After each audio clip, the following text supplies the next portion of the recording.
وسلم كافة الأنبياء والمرسلين وعلى آله وصحبه أجمعين ثم إلى أرواح آبائنا وأمهاتنا وأجدادنا وجداتنا ومشايخنا الجميع برحمتك رضوانا وادخلنا وإياهم في بأسر الجنان شيء لله لهم الفاتحة.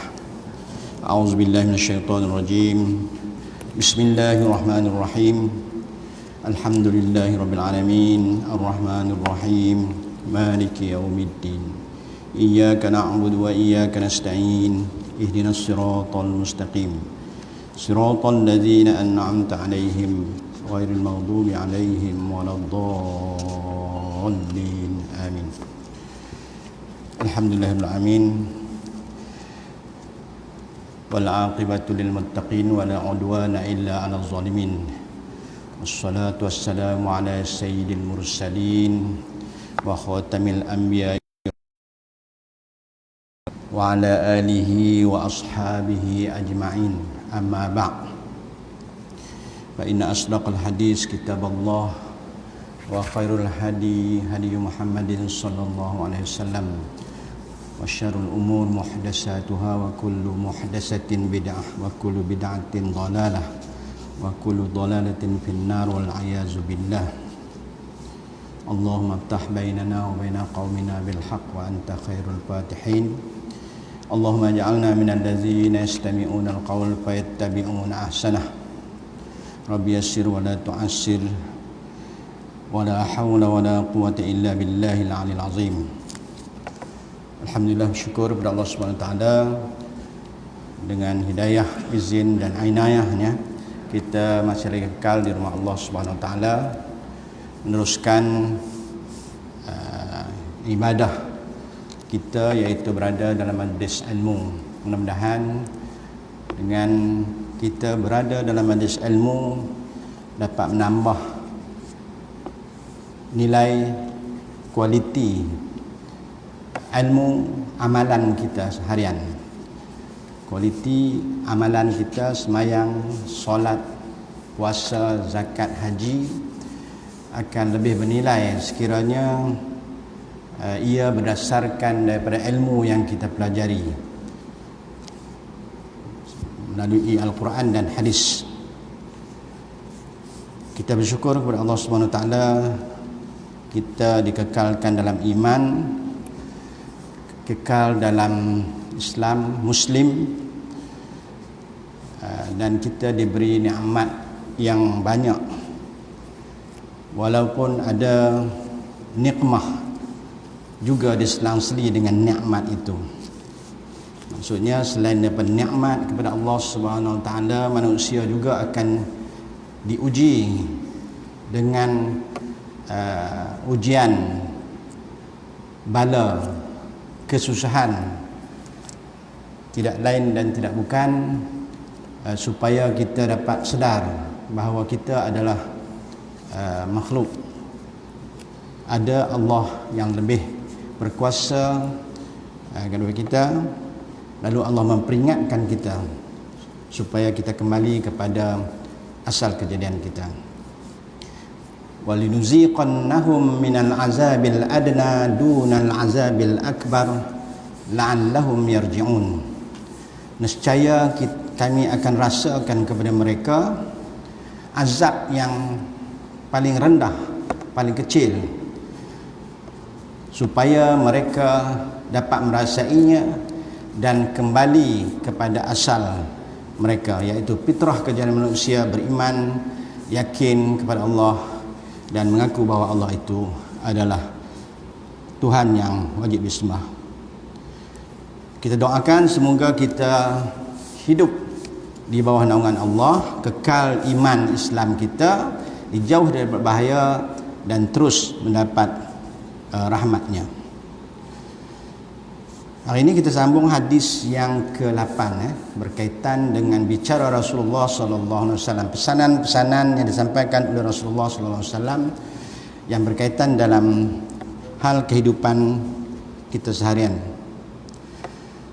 An Ibnu Umar radhiyallahu anhuma anna Rasulullah sallallahu alaihi wasallam qala umirtu an uqatilan nasa hatta yashhadu an la ilaha illallah wa anna Muhammadan Rasulullah wa yuqimus shalah wa yu'tuz zakah fa iza fa'alu zalika asamu minni dima'uhum wa amwaluhum illa bihaqqil Islam wa hisabuhum 'ala Allah Ta'ala.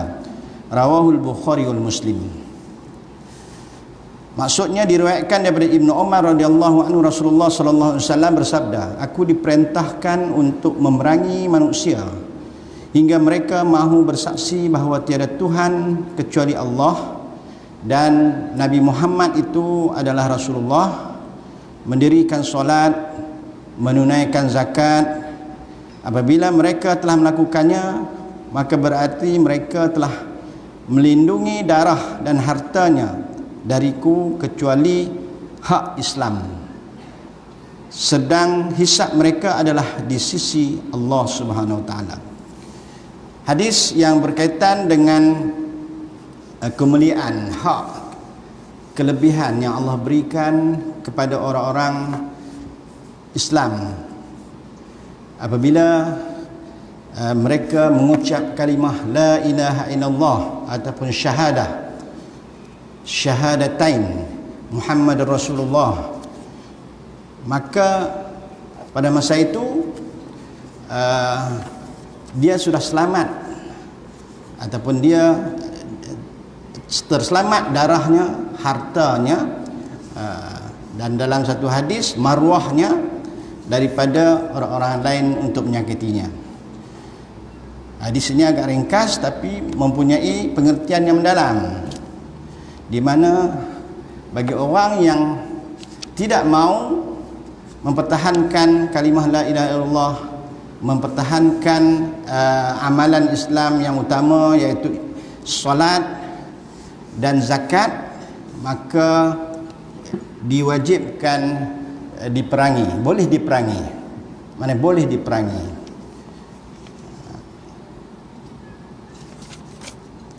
Hadis ini sangat penting kerana memuatkan beberapa perkara prinsip Islam, iaitu syahadah, penetapan yang teguh bahawa tidak ada Tuhan selain daripada Allah, Muhammad itu Rasulullah, mendirikan solat, menunaikan zakat bagi yang berhak menerimanya. Jadi disebut berkaitan dengan syahadah, berkaitan dengan solat, berkaitan dengan zakat. Ada 3 benda asas dalam Islam bagi seorang yang Muslim mukmin. La ilaha illallah sudah melengkapi rukun iman. Rukun iman saja tidak akan menjadikan seorang itu berjaya ataupun terselamat di dunia dan akhirat kecuali dengan melaksanakan rukun Islam. Sebab la ilaha illallah itu ialah akidah, manakala Islamnya ialah amalan-amalan yang kita buat. Tetapi untuk menjadikan seorang itu Muslim mukmin, hendaklah dia melaksanakannya sepenuhnya, kedua-dua, iaitu Islam dan iman. Iman dan Islam. Walaupun disebut 2, tapi ada lagi dalam hadis yang lain menyebut haji dan sebagainya dalam rukun-rukun Islam yang lainnya, yang 5 itu ya. Diriwayatkan dalam bermacam besi ini maknanya macam-macam riwayat daripada perawi-perawi yang berbeza. Ada yang menambah kalimah, ada yang meninggalkan kalimah haji, ada yang menambah. Kemudian ada yang menulis bihaqqil Islam, kecuali dengan hak Islam, bagi orang yang mengucap 2 kali sembahyang 5 waktu dan sebagainya, dan dia tidak melanggar hak-hak Islam yang lain, maka dia adalah orang yang selamat di sisi Islam. Sebenarnya dalam kalimah la ilaha illallah di dalam hadis ini, seseorang itu apabila yakin, beriman, i'tiqad dalam arti kata yang sebenar ataupun dalam makna konsep iman yang sebenar, at-tasdiq bil qalbi wal iqrar bil lisani wal amalu bil jawarihi, itu maka barulah rukun iman itu akan menjadi mantap. Kemudian diikuti pula dengan rukun Islam yang mana kita perlu melaksanakan ketundukan, kepatuhan. Sebab Islam itu maksudnya tunduk, patuh, taat, menurut apa yang diperintah, meninggalkan segala yang dilarang. Dalam arti kata melakukan perintah, semayang, puasa, zakat, haji, meninggalkan perkara yang larang ialah perkara-perkara maksiat yang lain. Apabila 2-3 rukun dalam syahadah ini lengkap, maka seseorang muslim itu akan selamat di kalangan sesama mereka. Mana selamat itu maksudnya nanti ialah kita tidak boleh menginaya dia, menzalimi dia, malah tidak boleh membunuhnya. Damu al-muslimu, dalam satu hadis Rasulullah sallallahu alaihi wasallam bersabda, al-muslimu 'alal muslimi haramun damuhu wa maluhu wa irduh, atau kama qala. Orang Islam terhadap seorang Islam yang lain itu haram baginya darahnya, mana tak boleh bunuh, tak boleh berbunuhan. Wa maluhu, hartanya tak boleh rampas, tak boleh curi, tak boleh tipu. Wa irdihi, dan juga marwahnya. Marwahnya makna menjatuhkan aibnya, menginayanya, menzalimi kan, itu marwah seseorang Islam. Itu dalam satu hadis. Kemudian syahadah ini pula, dengan mengucap 2 kalimat syahadah itu dianggap muslim yang terpelihara darah dan hartanya.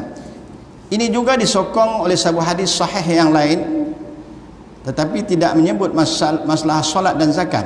Kadang-kadang disebut 2 sahaja.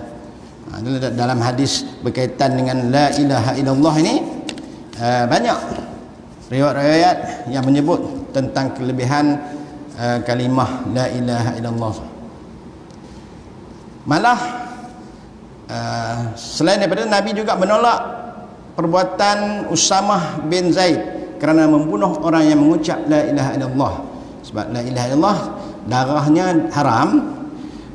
Pada zaman Rasulullah, Usamah bin Zaid ni semasa berperang, orang tu ucap kalimah la ilaha illallah, kata ucap, dia bunuh terus. Jadi Rasulullah memberi amaran atau memberi teguran kepada Zaid supaya berhati-hati. Kalau dia mengucap 2 kalimah syahadah la ilaha illallah, maka haram darahnya, tak boleh dibunuh. Tidak ada sebarang pertentangan hadis dia, bahkan semuanya adalah sama. Hadis ni macam-macam.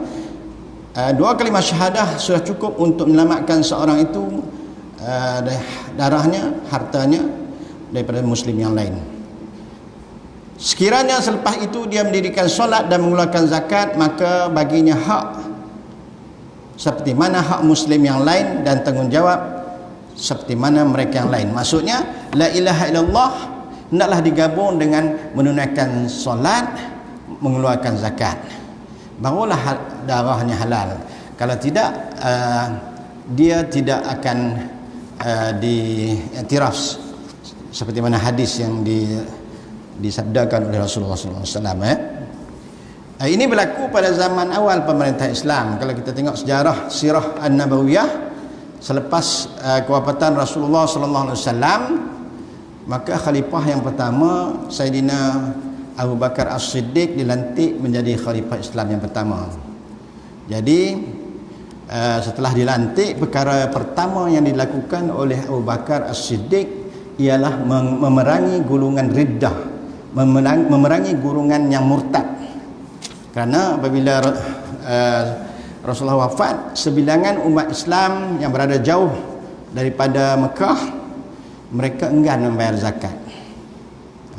Lalu Abu Bakar As-Siddiq menghantar tentera Islam yang diketuai oleh Khalid bin Walid untuk menyerang, memerangi mereka, menangkap, memberi amaran, memberi penerangan, dan kalau tidak mereka akan dibunuh. Sebab kategori orang yang menolak hukum Allah, iaitu zakat, adalah murtad. tetapi dihalang oleh Umar. Berlaku pertikaian di antara Umar dan Abu Bakar pada masa mula-mula pemerintahan. Abu Bakar berpegang kepada hadis, siapa yang berkata man qala la ilaha illallah dakhalal jannah. Itu kan man qala la ilaha illallah. Dan hadis yang saya sebut, yang kita baca ini, siapa yang sebut la ilaha illallah, mendirikan sembahyang, menunaikan zakat, maka darahnya diharamkan. Umar berpegang pada hadis ini, tetapi Abu Bakar berhujah bahawa meninggalkan salah satu rukun rukun Islam ini saja pun sudah boleh diperangi. Sudah boleh diperangi, maksudnya apa? Bukan sahaja meninggalkan semua, salah satu daripada rukun Islam dia tinggal, maka dia sudah boleh diperangi golongan riddah ini. Jadi akhirnya Umar akur kepada apa yang dilakukan oleh Abu Bakar pada awal pemerintahannya. Ini menunjukkan bahawa ada kontribusi di antara hadis ini dengan apa yang berlaku. Tapi sebenarnya tidaklah berkontribusi, sebab bagi orang yang melakukan, yang mengucap la ilaha illallah, sekiranya dia tidak sertai dengan melaksanakan rukun Islam, maka dia belum selamat lagi, belum diharamkan lagi darahnya. Walaupun orang yang murtad, yang tidak membayar zakat itu mengucap la ilaha illallah, tapi dia tak menunaikan zakat, jadi apa, kurang dan boleh tidak lengkap, dia tidak mendapat hak sepenuhnya bagi keselamatan pada darah dan hartanya itu. Ini yang berlaku pada awal pemerintahan Sayyidina Abu Bakar.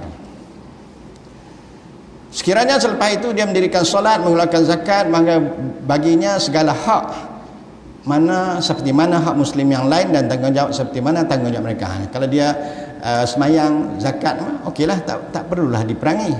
Ini hujah Abu Bakar As-Siddiq. Namun jika meninggalkan salah satu daripada rukun Islam, mereka adalah kelompok orang yang kuat berpengaruh, maka mereka harus diperangi. Ini berdasarkan firman Allah Subhanahu wa taala, a'udzubillahi minasyaitonir rajim, fa in tabu wa aqamus shalah wa atuz zakah fa khallu sabilahum. Maksudnya, jika mereka bertaubat daripada kekufuran dan mendirikan sembahyang serta memberi zakat, maka biarlah mereka, jangan diganggu. Jadi kalau dia tak bayar zakat, kata Abu Bakar, bolehlah diperangi. Ada kontribusi. Dan firman Allah Subhanahu wa taala, wa in tabu wa aqamus shalah wa atuz zakah fa ikhwanukum fid din. Maksudnya, oleh itu jika mereka bertaubat kepada Allah daripada kekufuran yang mereka lakukan dan mendirikan sembahyang seperti serta memberi zakat, mereka itu adalah saudara kamu.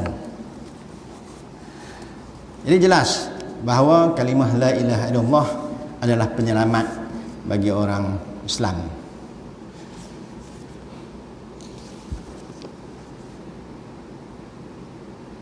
Dalam hadis yang diriwayatkan oleh Ibn Umar mengandungi nas yang tegas tentang keharusan memerangi orang yang tidak mahu membayar zakat. Ada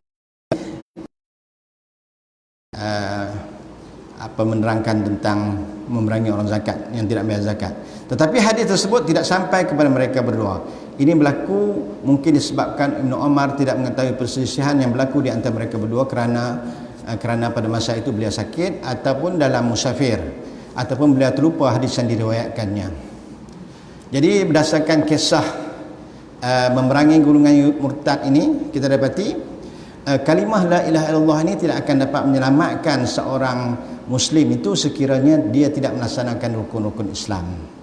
Jadi kita pun kalau kita rasa kita mengucap dua kalimah syahadah sahaja, tapi amalan lain kita tak lakukan, maka kita belum selamat lagi di sisi Allah Subhanahu wa taala. Bagi orang yang meninggalkan semua rukun Islam, mereka adalah sebuah kelompok yang kuat dan berpengaruh, maka mereka harus diperangi. Kalau ada orang yang meninggalkan rukun-rukun mana-mana rukun Islam dalam suatu tempat, maka mereka harus diperangi. Tapi situasi ini berlaku pada zaman Rasulullah, ya. cerita ini adalah pada zaman Rasulullah, iaitu zaman di mana Nabi memimpin sebuah kerajaan, kerajaan Islam Madinah Al-Munawwarah yang kuat. Umat Islam sudah ada negara, maka benda ini bolehlah dilakukan, dilakukan. Hal ini sebagaimana diriwayatkan oleh Ibn Zuhri dan Hanzalah bin Ali bin Al-Aqsa bahawa Abu Bakar memerintahkan Khalid bin Walid untuk memerangi manusia kerana 5 perkara. Barang siapa meninggalkan salah satu daripada 5 perkara tersebut, maka dia tetap juga diperangi sebagaimana mereka meninggalkan kelima-lima itu, iaitu bersaksi bahawa tiada Tuhan selain daripada Allah, Muhammad Rasulullah, mendirikan solat, menunaikan zakat, berpuasa di bulan Ramadan. Dia tak sebut haji di sini, satu lagi haji. Sa'id bin Zubair berkata, Umar bin Khattab telah menyebut, sekiranya manusia meninggalkan ibadah haji, nescaya kami akan perangi mereka sebagaimana mereka memerangi orang yang meninggalkan solat dan zakat. Ada juga, maksudnya mana-mana rukun Islam yang 5 apabila ditinggal oleh satu golongan yang mempunyai pengaruh, yang berkuasa, maka pada masa itu kita boleh perangi golongan itu untuk menyelamatkan agama kita. Jika seorang Muslim meninggalkan salah satu daripada rukun Islam itu dan tidak mahu menunaikannya, ada beza pendapat ulama pula. Salah satu daripada rukun ditinggal, ada pandangan ulama yang lain. Di antaranya ialah menurut mazhab Maliki dan Syafi'i tidak dibunuh. Jadi pada pandangan mazhab Syafi'i, meninggal salah satu daripada rukun Islam tak lagi dibunuh sekiranya syahadahnya masih lagi kekal. Syahadahnya masih kekal. Ada lagi hujah-hujah yang lain. Walaupun pada zahir hadis ini kita lihat pada zaman Rasulullah, Umar, Abu Bakar begitu berkeras memerangi mereka, tetapi dalam situasi itu adalah di awal pemerintahan Islam. Jadi sekarang ni menurut mazhab ulama, mazhab Maliki dan Syafi'i tidak dibunuh, kecuali mazhab Imam Ahmad bin Hanbal berpendapat bahawa ada 2 pendapat yang menyatakan bahawa yang menolak membayar zakat itu dibunuh. Ada juga mazhab Imam Ahmad bin Hanbal ni, dia tak kira, kalau tolak zakat saja boleh dibunuh. Ini pandangan ulama yang mutakhir selepas daripada zaman Rasulullah sallallahu alaihi wasallam. Tapi peranan yang kita nak lihat ialah peranan kalimah la ilaha illallah. Dalam hadis ini dia nak highlightkan kalimah la ilaha illallah itu. Di mana kalimah la ilaha illallah ini, kalau tuan-tuan kaji huraiannya, dia adalah 2 kalimah yang amat besar dan bernilai. Banyak faedah-faedahnya, bukan sahaja menjamin keselamatan kita, harta kita dan sebagainya, tetapi ia menjamin kita di akhirat besok. Banyak hadis-hadis yang menyebut bagaimana lafaz la ilaha illallah ini adalah penyelamat daripada api neraka, syarat untuk masuk syurga dan sebagainya. Malah sehingga dalam satu hadis akhir zaman, kalau orang habis semua dah meninggalkan agama mereka, maknanya orang dah tak tahu dah mengenai agama, tetapi hanya tahu la ilaha illallah pun, maka pada masa itu dia akan selamat daripada api neraka. Kita lihat dalam satu hadis akhir zaman daripada Huzaifah yang menyebut, yang bermaksud Islam di akhir zaman, Rasulullah pernah bersabda, Islam akan luntur seperti mana luntur corak ataupun warna pakaian. Ini di akhir zaman. Di akhir zaman Islam ni dia akan jadi luntur, kelabu, sebagaimana kelabunya pakaian itu bila ia telah lama dipakai, sehingga sampai satu masa orang sudah tidak mengerti apa yang dimaksudkan dengan puasa, apa yang dimaksudkan dengan sembahyang, apa yang dimaksudkan dengan nusuk. Nusuk ni ialah ibadat haji, dan apa yang dimaksudkan dengan sedekah. Orang tak tahu dah, orang tak ambil peduli dah tentang agama ni. Masing-masing membawa diri, masing-masing nak menyelamatkan diri masing-masing untuk mendapat habuan di dunia ini. Ini akan berlaku di akhir zaman. Maka pada esoknya akan hilang pula Al-Quran dalam tempoh satu malam. Maka tidak tinggal di antara orang-orang tua dan perempuan. Mereka hanya mampu berkata, kami sempat menemui nenek moyang yang berkatakan bahawa kalimah la ilaha illallah. Lalu kami pun mengatakannya juga. Maka berkata sahabat, yang perawi hadis daripada Huzaifah, apa yang dapat dibuat oleh la ilaha illallah terhadap kami, sedangkan kami sudah tidak memahami apa yang dimaksudkan dengan puasa, sembahyang, zakat dan sebagainya. Kemudian Silah ataupun sahabat tadi bertanya lagi sampai 3 kali, lalu dijawab oleh Huzaifah.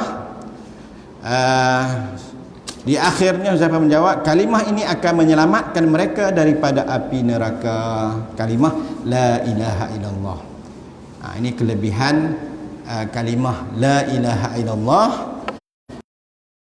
Semua orang dah jahil dengan agama, meninggalkan di akhir nanti, maka sesiapa yang boleh mempertahankan kalimah ini pun boleh lepas daripada api neraka. Api neraka.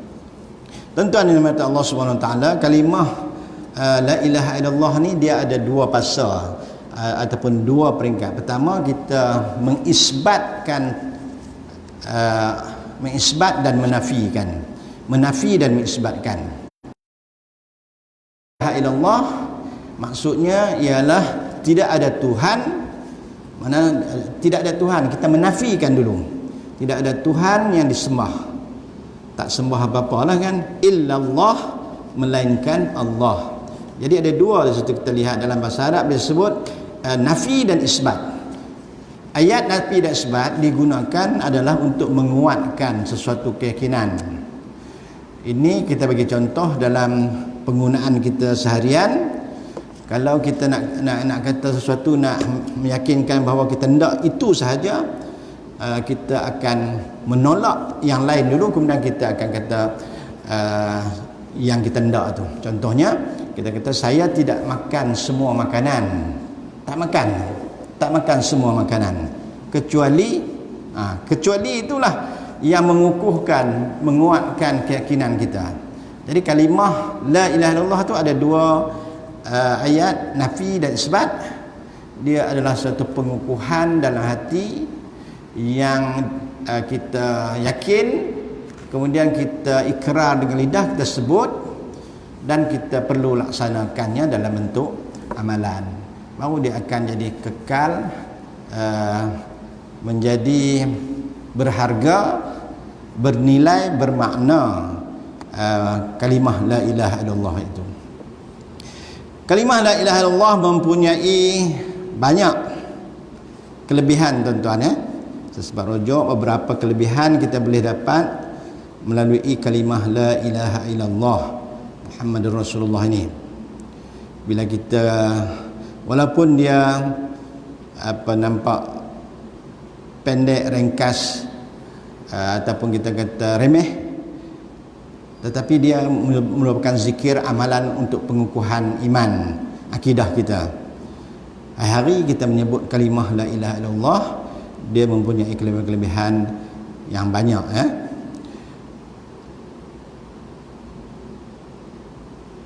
Di antaranya ialah orang-orang yang menyebut la ilaha illallah ya.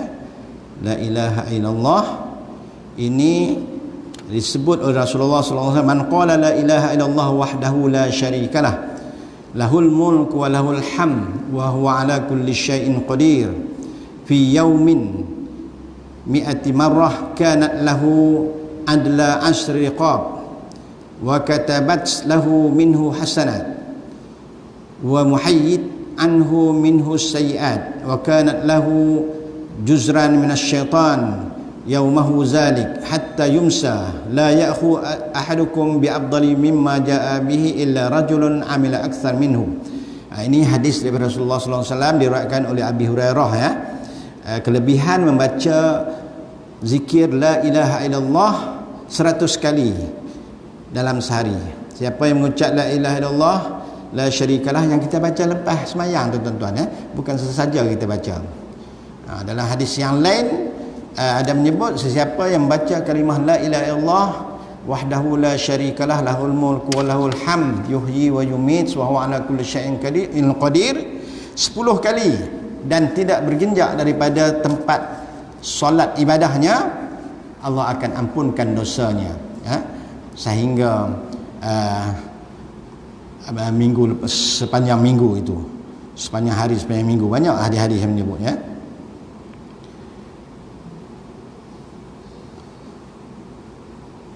Zikir ini penjaga diri daripada gangguan syaitan. Ini diantaranya la ilaha illallah lah, yang kelebihan yang sebutnya. Zikir ini selain daripada mendapat ganjaran yang ni, zikir ini menjaga diri daripada gangguan syaitan pada hari itu sampai sore, sampai petang lah, petang. Yang datang membawa amalan yang baik daripadanya, lebih baik daripadanya. Wa qala man qala subhanallah bihamdihi fi yaumin mi'ati habitat khotayahu wa in kanat mislu zabul bahri. Ini kelebihan menyebut subhanallah bihamdihi. Subhanallah bihamdihi di antara zikir-zikir yang baik selepas la ilaha illallah. Jadi apa selain la ilaha illallah, zikir subhanallah bihamdihi. Tapi yang paling banyak ialah la ilaha illallah Muhammadur Rasulullah. Menjadi kunci pintu syurga. Kalimah la ilaha merupakan harga syurga. Nabi SAW juga bersabda, barang siapa yang akhir perkataannya sebelum meninggal adalah la ilaha illallah, maka akan masuk syurga. Yang kedua, zikir la ilaha illallah adalah kebaikan dan zikir yang paling utama. Orang nak baca zikir la ilaha illallah, imam akan sebut abdaluz zikri. Abdaluz zikri itu ialah zikir yang paling baik ialah la ilaha illallah. Dia peringat selalu, kadang-kadang imam baca qad aflaha man qala la ilaha illallah, maksudnya sesungguhnya telah berjayalah orang yang mengatakan atau orang yang menyebut la ilaha illallah. Itu pun kelebihan kalimah la ilaha illallah. Apabila engkau melakukan dosa, maka lakukanlah kebaikan, kerana dengan melakukan kebaikan engkau akan mendapat 10 semisalnya. Ini kelebihan kalimah la ilaha illallah adalah zikir yang paling utama. Tadi saya sebut dah. Yang ketiga, menjadi pelindung kepada api neraka. Ini banyak hadis-hadis. Yang keempat, la ilaha illallah menjamin dimasukkan dalam syurga. Yang kelima, la ilaha illallah adalah zikir dan perantara doa. Selalu kita akan doa, nak berdoa kita akan baca la ilaha illallah 100 kali. Jadi tuan-tuan, zikir yang kita buat itu sebenarnya memang ada dalil-dalil daripada hadis. Bukan sahaja-saja kita baca tahlil, kita baca la ilaha illallah itu, kemudian kita berdoa minta keampunan dan sebagainya. Inilah kelebihan kalimah la ilaha illallah. Tetapi perlu kita ingat, dia mestilah disertai dengan amalan yang lain, terutamanya amalan utama solat, zakat, haji dan sebagainya. Kalau tidak, dia tidak akan memadai, kerana itu adalah sebahagian daripada kewajipan melengkapkan muslim dan mukmin yang sejati. Sebenarnya dengan mengucap kalimah syahadah, seseorang telah terpelihara sama ada darah dan hartanya. Ini yang hadis tadi. Padahal hal ini diberdasarkan apa yang terjadi kepada zaman Rasulullah. Waktu itu baginda menerima orang yang datang kepadanya untuk masuk Islam dengan hanya mengucap 2 kalimah syahadah. Selepas itu mereka dianggap muslim dan terpelihara darah dan hartanya. Zaman Rasulullah, bila Rasulullah telah berjaya membuka Mekah, banyak rombongan-rombongan yang datang untuk menyatakan keislaman mereka. Walaupun mereka yang datang itu sebelum ini adalah orang-orang yang memerangi Islam itu sendiri, orang kafir Quraisy di Mekah, kan? Tapi Nabi menerima dan mereka itu aman, darah mereka dan harta mereka. Mana tak kelahi lah, tidak diserang lagi lah. Sebab Rasulullah itu pada masa pembukaan Mekah. Tuan-tuan yang dimuliakan Allah Subhanahu Wa Taala,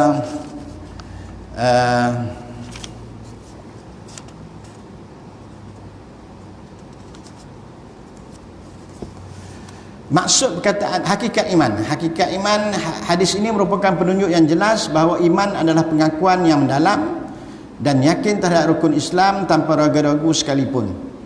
Sedang mengakui beberapa dalil keimanan tersebut bukan syarat sah iman. Artinya seorang hanya dituntut untuk yakin terhadap apa yang dibawa oleh Nabi Muhammad SAW, tidak diisyaratkan untuk mengetahui dalilnya. Jadi maknanya sekurang-kurangnya kita yakin walaupun paling ringkas, paling tafsil, paling apa kita kata ringkas secara ringkas ni ialah iman awam. Orang iman awam ni pun diterima. Iman ni ada dua, iman awam dan iman khusus. Kalau macam orang yang menerima sesuatu ilmu tanpa keyakinan ataupun tanpa ilmu, dia melakukan satu ibadat tanpa ilmu, kita panggil muqallid. Muqallid ni ialah yang mengikut. Orang mengikut pun diterima iman mereka. Itu paling kurang. Tetapi kalau nak bagi kuat khusus, ialah orang yang beriman, orang yang melakukan ibadah dengan ilmu. Bila ilmu, dia lebih khusus dan dia mendapat darjat yang lebih daripada orang yang muqallid tadi. Jadi agak mudah kita lihat di sini pun dalam Islam dia bagi kemudahan yang paling ringan walaupun tanpa syarat untuk mengetahui secara detail, secara ringkas. Sebab itu tentang keyakinan kepada Allah, tauhid, akidah tauhid itu sekurang-kurangnya kita tahu benda-benda yang asas. Kita tidak disuruh, tidak diwajibkan sampai benda-benda yang detail sebab kita nak dapatkan penerimaan itu sahaja. Tapi kalau kita dapat memenuhi yang lebih lengkap, itu adalah yang terbaik, yang terbaik. Makna sabda Rasulullah kecuali dengan hak, dengan hak. Dan dalam hadis tadi ada illa bihaqqil Islam. Hak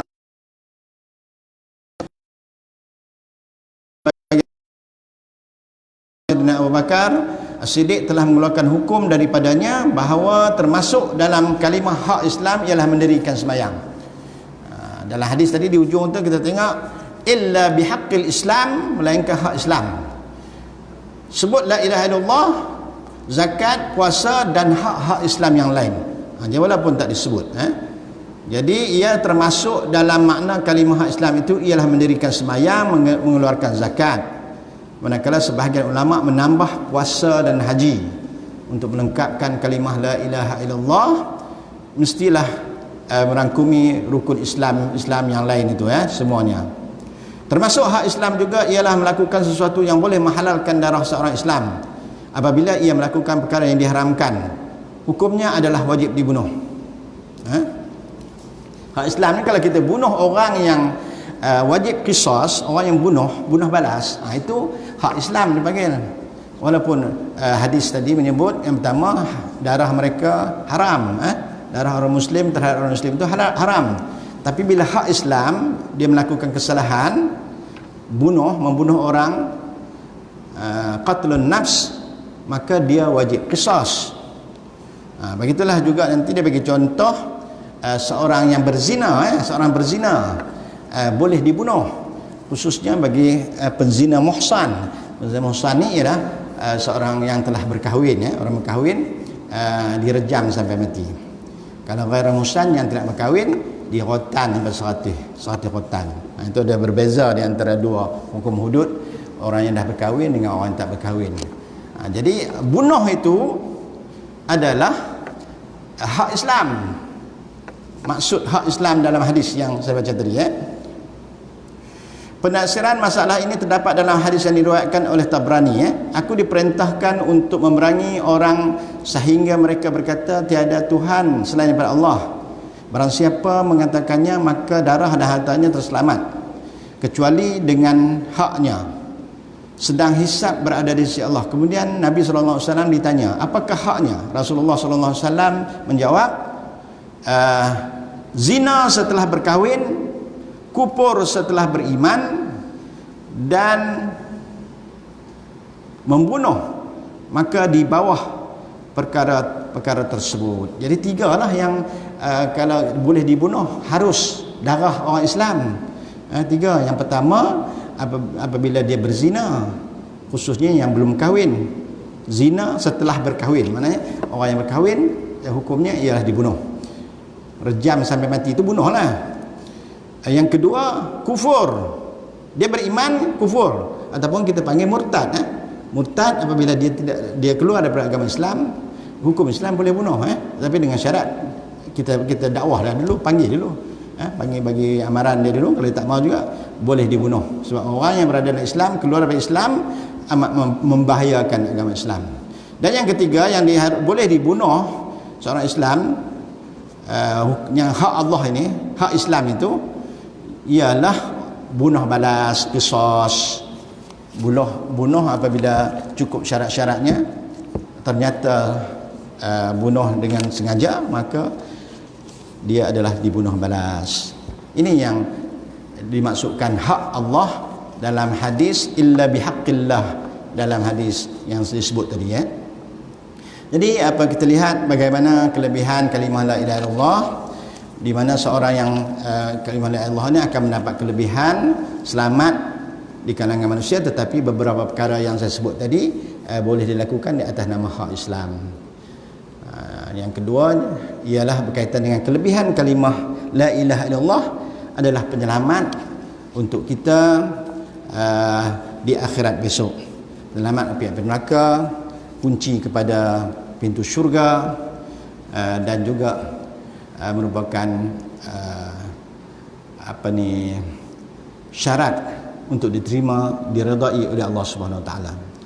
Jadi mudah-mudahan intipati pada hadis yang ke-8 ini yang berkaitan dengan la ilaha illallah dan hukum Islam sesama Islam yang sepatutnya adalah menjadi hubungan yang rapat, tetapi dengan sebab-sebab tertentu mereka ini boleh diperangi dan sebagainya.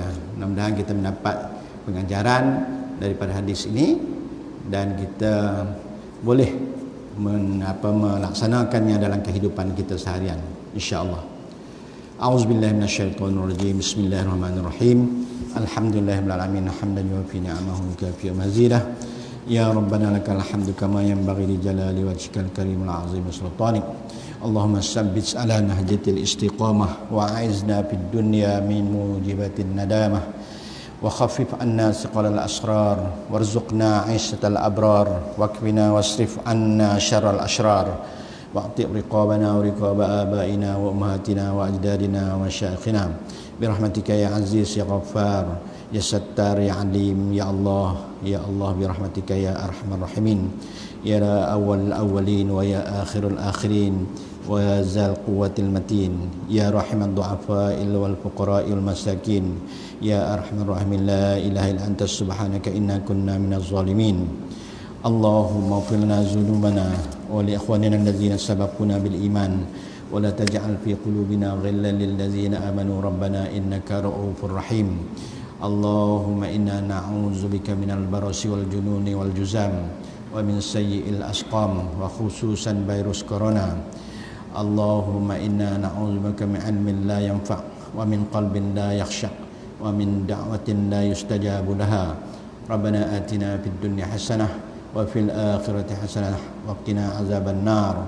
Walhamdulillahi rabbil alamin. Taqabbalallahu minkum wa minna minkum taqabbal ya karim.